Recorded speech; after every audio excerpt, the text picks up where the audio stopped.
The prison ship moved slowly through the dark emptiness of space. It was an old ship, covered in rust and battle scars from 100 forgotten wars. Inside its metal walls, more than 1,000 prisoners waited for death. Some would die in the arena, others would die from hunger or sickness, but all of them would die eventually. That was the only certainty on this ship. Commander stood in his control room, looking at the screens with cold reptilian eyes. His scales were dark red, almost the color of dried blood, and when he smiled, his teeth looked like small knives. He had commanded this prison ship for 15 years, and in that time he had learned to enjoy the suffering of others. It was the only thing that made him feel alive anymore. "Sir, the new prisoners have arrived," one of his officers reported. Turned slowly. "Anything interesting?" "One human, sir, captured during the raid on Station 12. A human felt his smile grow wider. Humans were rare in this part of the galaxy. Most species avoided them because they were unpredictable and strange, but had always been curious about them. He had heard stories that humans were tough, that they could survive things that would kill other species. He wanted to test those stories. "Bring him to me," ordered. The guards dragged in a man with brown hair and tired eyes. His name was Daniel Cole, and until 3 days ago he had been a mechanic on a cargo ship called the Wandering Star. He had spent 12 years fixing engines and life support systems, traveling from one end of the galaxy to the other. It was a simple life, but it was his life, and he had been happy with it. Then the came. They attacked the station without warning. Daniel watched his friends die one by one. He was captured, beaten, and thrown onto this ship with no explanation. They told him he was a saboteur, an enemy of the Empire. It was a lie, but the truth did not matter to creatures like these. Daniel did not struggle as the guards held him. He had learned quickly that struggling only brought more pain. Instead, he stood quietly and looked at the reptilian commander with calm eyes. Studied him with interest. Most prisoners begged or cried or screamed at this point. This human did none of those things. He simply waited like a stone in a river, letting the current flow around him. "You are smaller than I expected," said, circling Daniel slowly. "The stories say humans are mighty warriors. You do not look like a mighty warrior to me." Daniel said nothing. "No matter," continued. "We have prepared special accommodations for you. The Galactic Confederation believes humans are hardy creatures. Let us find out if that is true." He gestured to his guards. "Take him to cell block 7, put him in with the—" The guards looked at each other with something like fear in their eyes. One of them opened his mouth as if to protest, then thought better of it. They grabbed Daniel by the arms and dragged him away. The walk through the prison was long and terrible. Daniel saw creatures from dozens of different worlds locked in tiny cells. Some of them screamed. Some of them wept. Some of them had gone silent long ago, their minds broken by suffering. The smell was awful, a mixture of waste and blood and despair that seemed to seep into the metal walls. Finally, they reached a door at the end of a long hallway. It was bigger than the other doors, reinforced with extra layers of metal. Warning symbols covered its surface in 6 different languages. Daniel could not read most of them, but he understood what they meant. Danger, death, do not enter. One of the guards pressed a button, and the door slid open with a hiss. "Inside," the guard said, shoving Daniel forward. Daniel stumbled into the cell, and the door sealed behind him with a sound like a coffin closing. The cell was larger than he expected, maybe 20 meters across. The ceiling was low, and the lights flickered in a way that hurt his eyes. Old stains covered the floor, dark patches that could have been rust or something worse. The air was thick and hot and smelled like an animal's den. Something moved in the far corner. Daniel's heart began to beat faster as he watched the shadow rise. It was huge, nearly 3 meters tall, covered in thick black fur that was matted with dried blood. Its eyes were the color of amber, bright and wild, and filled with a terrible intelligence. When it opened its mouth, Daniel saw rows and rows of teeth, each one designed for tearing flesh from bone. The creature stepped forward, and Daniel saw its claws. They were as long as his fingers, curved like hooks, scraping against the metal floor with a sound that made his skin crawl. He knew what this thing was. Every spacer had heard stories about They came from a planet called Prime, a death world where everything was designed to kill. They were the most dangerous predators on that planet. They were faster than anything their size had a right to be. They were stronger than machines. And they were smart enough to hunt with strategy instead of just instinct. They used them for entertainment. They would put prisoners in a cell and watch what happened next. The prisoners never survived. The longest anyone had lasted was 11 minutes. Daniel had maybe seconds to live. They circled him slowly, sniffing the air with a nose that could probably smell his fear. It growled low in its throat, a sound like distant thunder. Every muscle in Daniel's body screamed at him to run, to fight, to do something. But there was nowhere to run. There was nothing to fight with, and doing something would only make the creature attack faster. So Daniel did the only thing he could think of. He sat down.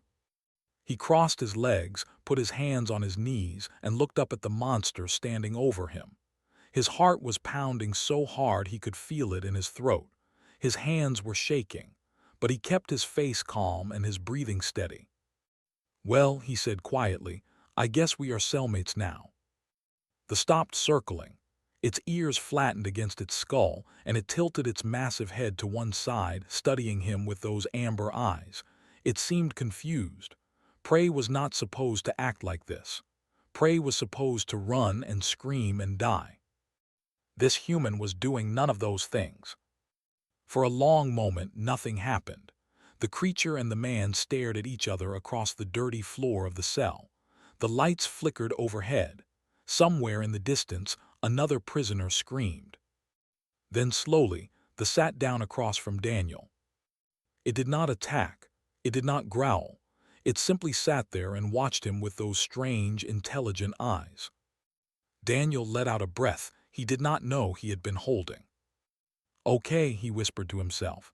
"Okay, this is good, this is progress."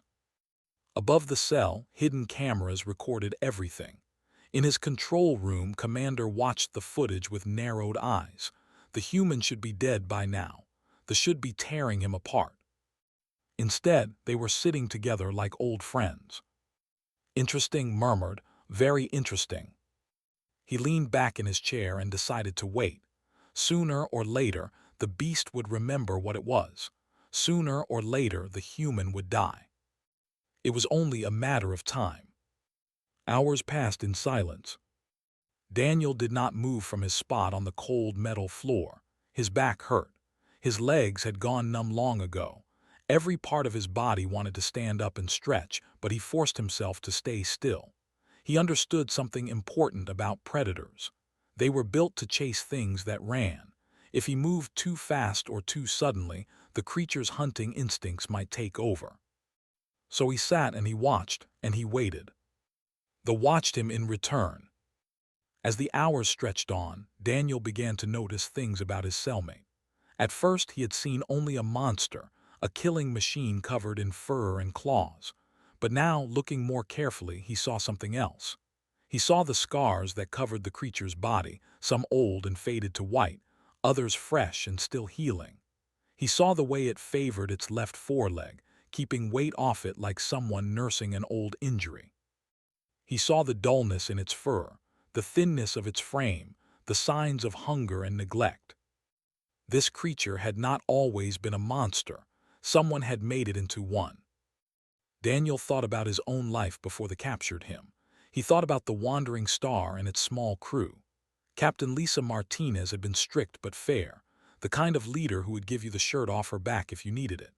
Engineer Pete Hawkins had been his best friend, a big man with a loud laugh who could fix anything with enough time and duct tape. Navigator Amy had been quiet and thoughtful, always reading old Earth books on her tablet during the long jumps between stars. They were all dead now. They had killed them during the raid. Daniel was the only survivor, and only because they wanted to make an example of him. "They hurt you, did they not?" Daniel said softly, breaking the silence. The ears twitched at the sound of his voice. It did not attack, it did not even growl, it just listened. "They hurt me too," Daniel continued. "Took me from my ship, killed my friends, threw me in here to die." He paused, looking at the creature with tired eyes. "They expect you to kill me. That is probably the only fun they have on this ship, watching things like us tear each other apart." The made a sound deep in its throat. It was not a growl exactly. It was something else, something almost like a question. "My name is Daniel," he said. "I do not know if you can understand me, probably not, but it feels wrong to share a cell with someone and not introduce myself." The creature tilted its head again, studying him with those amber eyes. Daniel had the strange feeling that it understood more than it should. There was intelligence in those eyes, real intelligence, not just animal cunning. "I am going to call you," Daniel decided.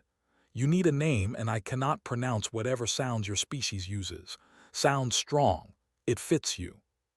The made that questioning sound again.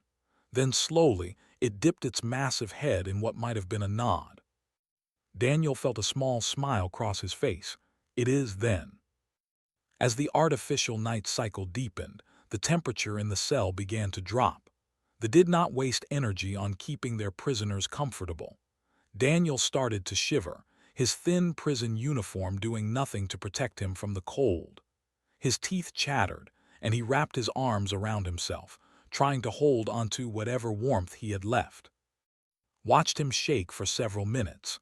The creature's ears were forward now, focused on Daniel with an expression that almost looked like concern.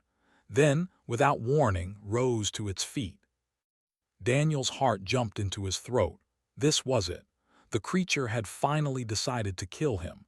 He closed his eyes and waited for the end. But the end did not come. Instead, he felt something warm press against his side. He opened his eyes and saw lying down next to him, close enough that their bodies touched. Heat radiated from the creature's massive form like a furnace. Within seconds, Daniel stopped shivering. He stared at it in disbelief. "Are you keeping me warm?" Did not answer. The creature simply closed its amber eyes and began to breathe in slow, deep rhythms. Its fur was softer than Daniel had expected, thick and warm against his cold skin. For a long time, Daniel did not know what to do. Every instinct told him to move away, to put distance between himself and this predator. But his body was so tired, and the warmth felt so good, and somehow, despite everything, he did not feel afraid anymore. He leaned against the side and closed his eyes. He slept. It was the first real sleep he had gotten since they captured him. No nightmares, no waking up in terror, just darkness and warmth and the steady sound of breathing beside him. He dreamed of Earth. He had never been there, of course. He was born on a colony ship and had spent his entire life in space. But he had seen pictures, videos, stories passed down from generation to generation. Blue skies and green forests and oceans that stretched to the horizon. Animals that were dangerous but also beautiful.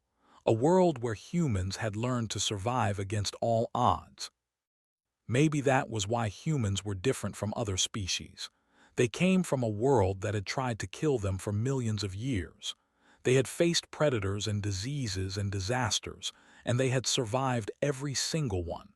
Not by being the strongest or the fastest, but by being clever, by working together, by refusing to give up. Daniel woke to the sound of the cell door opening. A guard stepped inside, carrying a metal tray with 2 bowls of gray paste that was supposed to be food.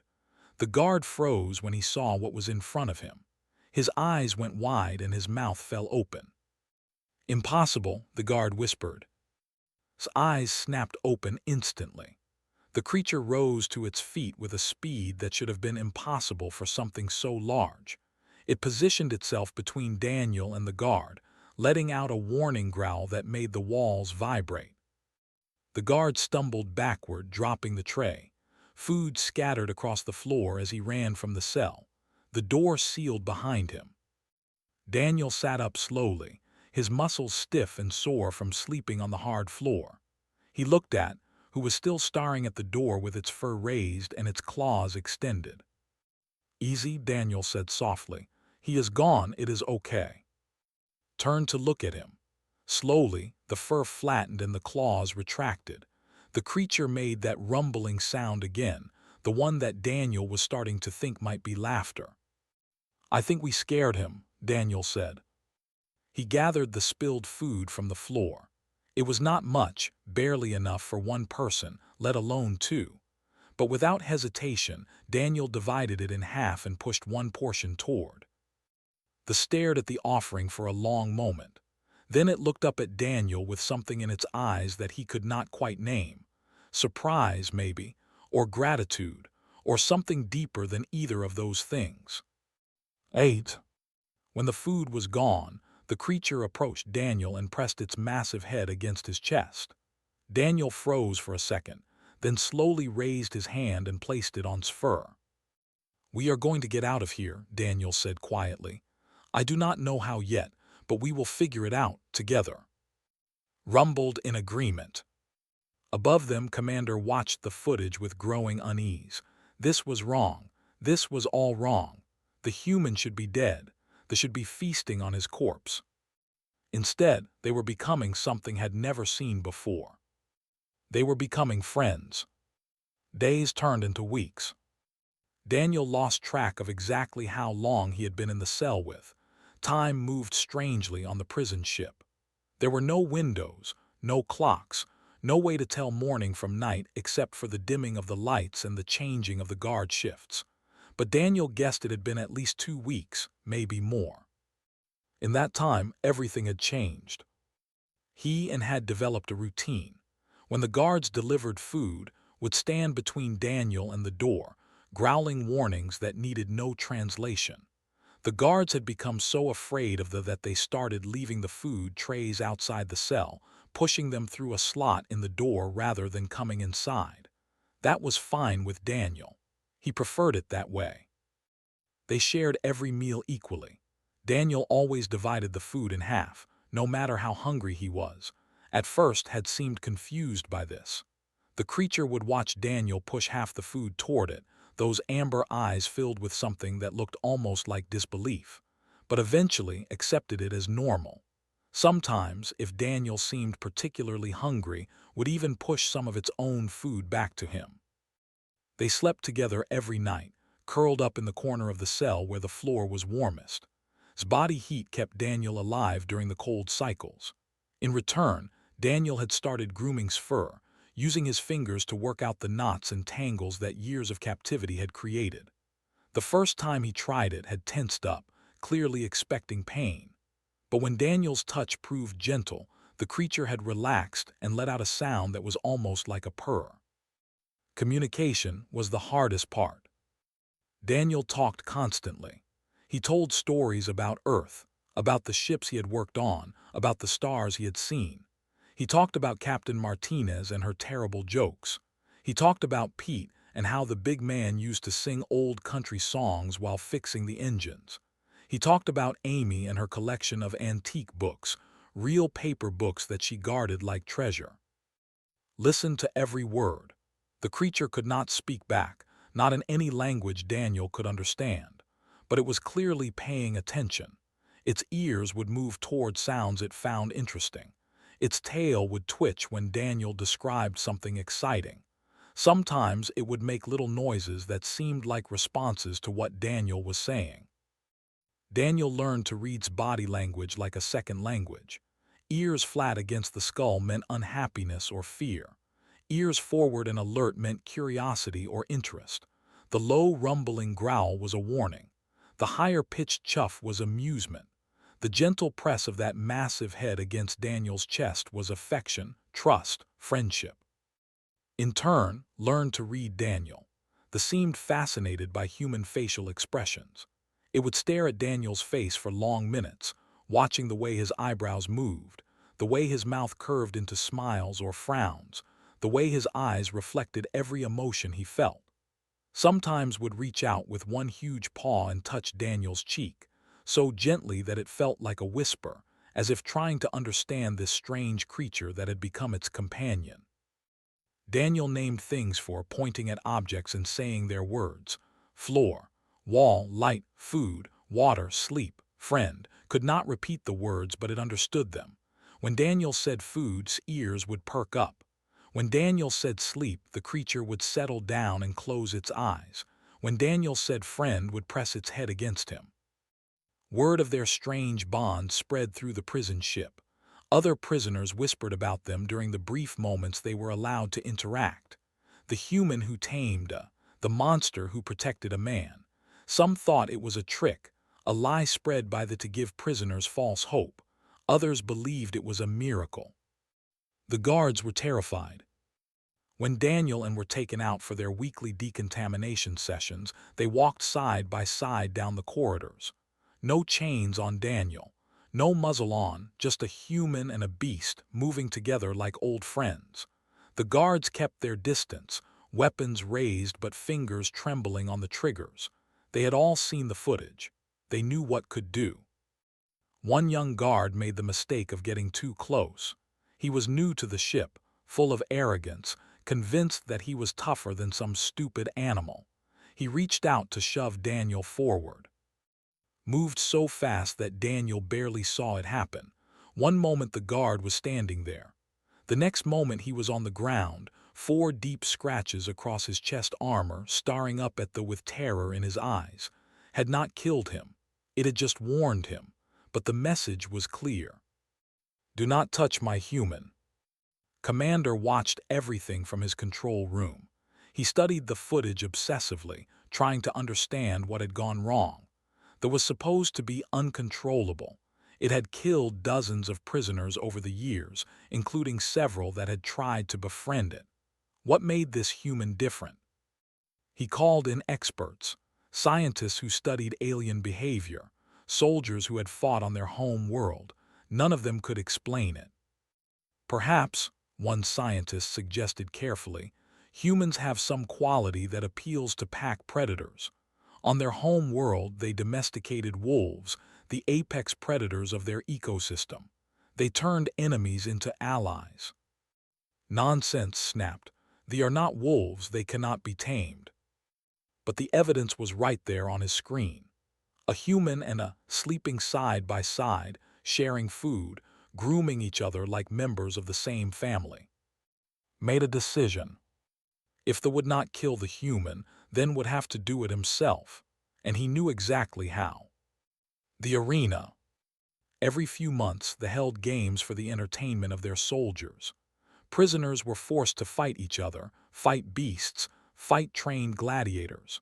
The crowds loved blood and loved giving them what they wanted. He would put Daniel Cole in the arena. He would surround him with 20 armed gladiators, creatures bred and trained for combat, and he would make watch from a cage while they tore his human apart piece by piece. That would break the bond. That would show everyone that friendship was weakness, that trust was foolishness, that in the end only power mattered. Smiled his knife-tooth smile and began making preparations. In the cell below, Daniel slept peacefully, unaware of the storm that was coming. Daniel's head rested on shoulder, one hand buried in the creature's warm fur. His tail was curled protectively around Daniel's legs, holding him close, keeping him safe. Whatever came next, they would face it together. That was the only thing Daniel knew for certain anymore. And somehow, against all logic, it was enough. They came for Daniel on the 23rd night. He was sleeping against side, dreaming about stars and open space and freedom. Then the cell door exploded open, and the dream shattered into chaos. Bright lights flooded the cell. Daniel threw up his arm to shield his eyes, trying to understand what was happening. Shapes moved in the glare, too many shapes, shouting in the harsh language. Roared and surged to its feet, but before the creature could attack, something hit it. Nets, heavy-weighted nets with metal cables woven through them. The first one knocked off balance. The second one wrapped around its legs. The third one pinned it to the ground. The thrashed and snarled claws tearing at the cables, but more guards piled on, adding more nets, more weight, until could barely move. Daniel tried to run to his friend, but hands grabbed him from behind. Strong hands, too many hands, dragging him backward toward the door. Daniel shouted. The roared in response. It was a sound of pure fury, so loud that it hurt Daniel's ears. Strained against the nets with every ounce of its strength, amber eyes fixed on the guards who were taking its human away. Commander stepped into the cell, stepping over the cables like a king walking through his palace. His red scales gleamed in the harsh lights, and his smile was wider than Daniel had ever seen it. "Good evening, human," said. "I hope I did not wake you." "Let him go," Daniel growled, struggling against the guards holding him. "Whatever you want, leave alone." Laughed. It was an ugly sound like rocks grinding together. "You named the beast, how charming, how disgustingly human." He leaned closer, his breath hot and foul against Daniel's face. "You have caused me a great deal of trouble, Daniel Cole. You were supposed to die in this cell. Instead, you have become a symbol. Other prisoners whisper about you. They think you are special. They think you give them hope." He straightened up, adjusting his uniform with precise movements. "I am going to fix that." "What are you going to do?" "Tomorrow," said, "you will fight in the arena, 20 gladiators, the best fighters on this ship. They will tear you apart piece by piece while your precious watches from a cage." His smile twisted into something cruel. "And when you are dead, when your blood covers the sand, everyone will remember the lesson. Hope is weakness. Friendship is foolishness. In the end, only power matters." Daniel stared at him with hard eyes. "You are afraid of us." For a moment's smile flickered. Then it returned, colder than before. "Take him away." The guards dragged Daniel out of the cell. He fought them every step of the way, but there were too many, and he was too weak from weeks of poor food and captivity. The last thing he saw before the door sealed was, still trapped under the nets, amber eyes burning with a promise. "I will come for you," those eyes seemed to say. "Wait for me." They threw Daniel into a small holding cell near the arena. It was barely big enough to stand in, with no bed, no water, nothing but cold metal walls and the distant sound of screaming from other prisoners. Daniel sat in the corner and tried to think. He was going to die tomorrow. He knew that. 20 gladiators against one unarmed human was not a fight. It was an execution. Wanted to make an example of him, to crush the hope he had accidentally created, to show everyone that the bond between a human and a meant nothing. But Daniel was not thinking about himself. He was thinking about what would happen to the creature after Daniel was gone. Would they kill it too? Would they keep it locked in that cell forever, alone and hopeless, with nothing but memories of the friend it had lost? The thought hurt more than anything they had done to him. Daniel pressed his palms against his eyes and tried not to cry. He had survived so much. The attack on his ship, the death of his friends, weeks of captivity with a creature that should have killed him. Through all of it, he had kept going, kept hopping, kept fighting. But this was different. This was the end. He thought about Captain Martinez, about her belief that humans could survive anything if they stuck together. He thought about Pete, about the big man's laugh and his endless optimism. He thought about Amy, about her quiet strength and the way she always found something beautiful in even the darkest corners of space. They were all gone now, and soon Daniel would join them. He whispered a prayer to whatever gods might be listening, not for himself, for please, he thought, let someone take care of it. Let someone show it kindness. Do not let it be alone. The night passed slowly. Daniel did not sleep. He sat in the corner of his cell and watched the lights flicker overhead. He listened to the sounds of the prison ship, the groaning of metal, the distant hum of engines, the occasional scream from somewhere far away. He tried to remember what real stars looked like, not through a porthole or on a screen, but with his own eyes under an open sky. He had never seen real stars. He had been born in space and would die in space, without ever feeling wind on his face or rain on his skin or grass beneath his feet. It seemed unfair somehow. But then, fairness had never been part of the deal. When the guards came for him, Daniel did not fight. He stood up calmly and let them put restraints on his wrists. He walked without stumbling, without crying, without showing any fear. He would not give the satisfaction. They led him through winding corridors to a large metal door. On the other side, Daniel could hear the roar of a crowd, thousands of voices screaming for blood. The arena. One of the guards pressed a button, and the door slid open. Bright light hit Daniel's eyes. He blinked, adjusting to the glare, and saw what waited for him. The arena was huge, maybe 100 meters across, with walls too high to climb and sand covering the floor. Stands rose on all sides, filled with soldiers and guards and officers, all of them shouting and waving their fists. In the center of the arena, 20 gladiators waited in a line. They were massive creatures, different species, all trained for one purpose: killing. Across from them, suspended from the ceiling in a reinforced cage, was. The went wild when it saw Daniel. It threw itself against the bars of the cage, roaring with a fury that made the arena shake. The cage swung back and forth but did not break. It was designed to hold creatures much stronger than. Daniel walked to the center of the arena and stopped. He looked up at his friend, at the creature that had kept him warm and shared its food and protected him from harm. "It is okay," Daniel said, even though probably could not hear him over the noise of the crowd. "Whatever happens, it is okay. You gave me something I never expected. You gave me hope." Above the arena, Commander raised his hand. The crowd fell silent. "Citizens of the Empire," announced, his voice booming through speakers. "Today we witness the death of the human Daniel Cole, enemy of the state, of beasts, spreader of false hope. Let the games begin." The gladiators drew their weapons and advanced. Daniel stood alone in the center of the arena, unarmed and unafraid, waiting for the end. And then he heard it. A sound like thunder, like breaking metal, like the roar of something ancient and unstoppable.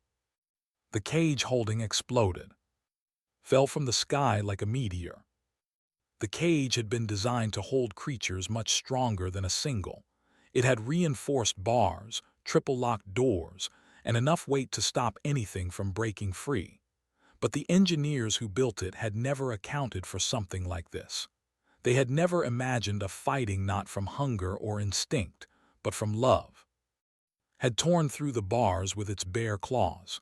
The metal had cut deep into its paws, leaving trails of blood on the cage floor. But the creature did not stop. It kept tearing, kept ripping, kept destroying, until the entire cage came apart in pieces. Now stood in the center of the arena, directly in front of Daniel, facing the 20 gladiators with bared fangs and raised claws. Blood dripped from its wounded paws and stained the sand below. Its amber eyes blazed with a fury that made the air itself seem to tremble. For a moment everything was silent. The crowd stopped cheering. The gladiators stopped advancing. Even Commander stopped breathing. Then roared. It was the loudest sound Daniel had ever heard. It shook the walls of the arena. It knocked dust from the ceiling. It reached into the hearts of every creature present and squeezed until they felt their own mortality. The message was clear: touch my human and die. Daniel stared at his friend with tears running down his face. Had done the impossible. It had broken through a cage designed to be unbreakable. It had shattered restraints designed to be indestructible, all to protect one human who had shown it kindness. Daniel whispered. The turned its massive head toward him for just a second.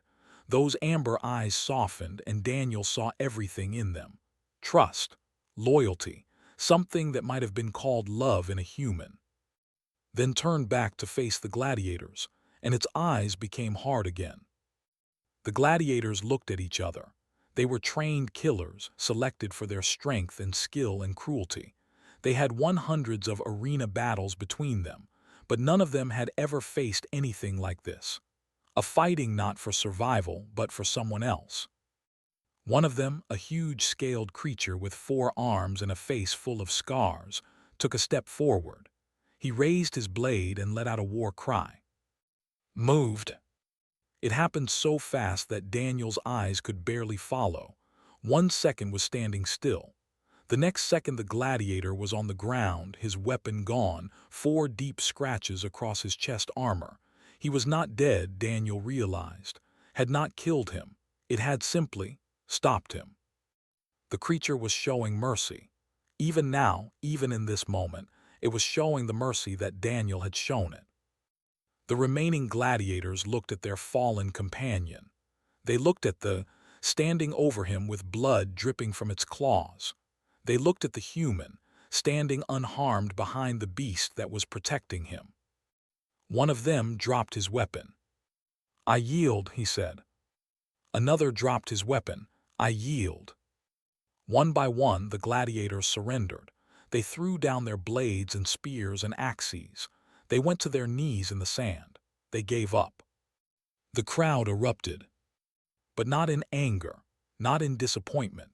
The prisoners in the stands, forced to watch as entertainment, began to chant. Softly at first, then louder and louder until the sound filled the arena like a wave. Coal, coal, coal. They chanted for the human who had refused to break. They chanted for the beast who had refused to abandon him.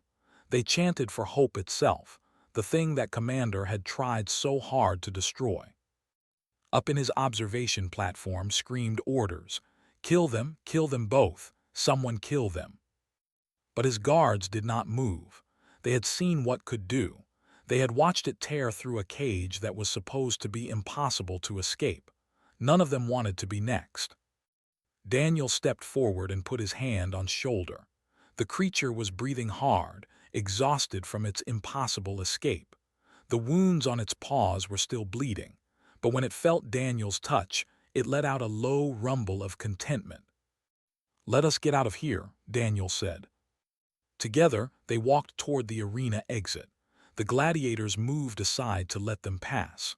The guards at the door took one look at and ran. The chanting of the crowd followed them through the corridors. Other prisoners began to fight back. The chaos of the arena had spread through the entire ship. Guards were overwhelmed. Cells were opened. Creatures who had been enemies began to work together, inspired by the impossible bond between a human and a Daniel and fought their way to the hangar bay. It was not easy. Guards tried to stop them. Doors tried to block them. But nothing could stand against a protecting its human, and nothing could stop a human who had already accepted death and found something worth living for. They reached a shuttle, a small transport vessel with enough fuel to reach the nearest friendly station. Daniel climbed into the pilot's seat and began powering up the engines. Curled up beside him, its massive head resting on Daniel's lap. Outside the shuttle window, the prison ship was falling apart. Fires burned in its corridors. Escape pods launched from every side. The prisoners were free. "We did it," Daniel said, his voice breaking. "We actually did it." Made its rumbling chuff sound. Laughter. Daniel punched in coordinates for the nearest station and activated the jump drive. The stars stretched into lines around them as the shuttle accelerated to faster-than-light speed. Within seconds, the prison ship was nothing but a memory. They were free. For a long time, neither of them moved. Daniel sat in the pilot's seat with his hand on spur, watching the swirl of hyperspace outside the window.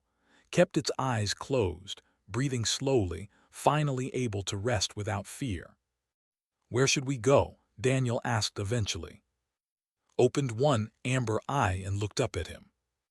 "You are right," Daniel said with a small smile. "It does not matter, as long as we are together." The shuttle carried them into the unknown, leaving behind the horror of the prison ship and everyone who had tried to break them. Somewhere out there, stations and planets and entire civilizations were waiting. Some of them would welcome a human and his companion. Others would fear them. But that was a problem for another day. Right now, in this moment, all that mattered was this. Daniel Cole was not alone. He had a friend, a partner, a guardian who would walk beside him through whatever came next. The beast had become his protector, and the human had become its reason for living. In the months that followed, stories spread across the galaxy. They told of a human who had turned a monster into a friend through nothing but kindness and patience. They told of a beast who had broken the unbreakable to save the life of one man. They told of a bond that could not be shattered by chains or cages or cruelty. The stories inspired others. Species who had been enemies for generations began to talk. Prisoners who had lost hope began to fight back. The galaxy was changing, slowly but surely, one act of kindness at a time. And somewhere in the vast darkness between stars, a small shuttle traveled on. Inside it, a human slept peacefully, his head resting against the warm fur of his guardian. Daniel Cole had learned an important truth, one that humanity had discovered long ago on a small blue planet at the edge of an unremarkable solar system. The strongest force in the universe was not power, it was not fear, it was not cruelty. It was connection, it was trust, it was the simple act of seeing another creature and choosing to care. That was what made humans dangerous, that was what made them special, that was what made them human. And now, thanks to one man and one beast, the rest of the galaxy was beginning to understand. The end.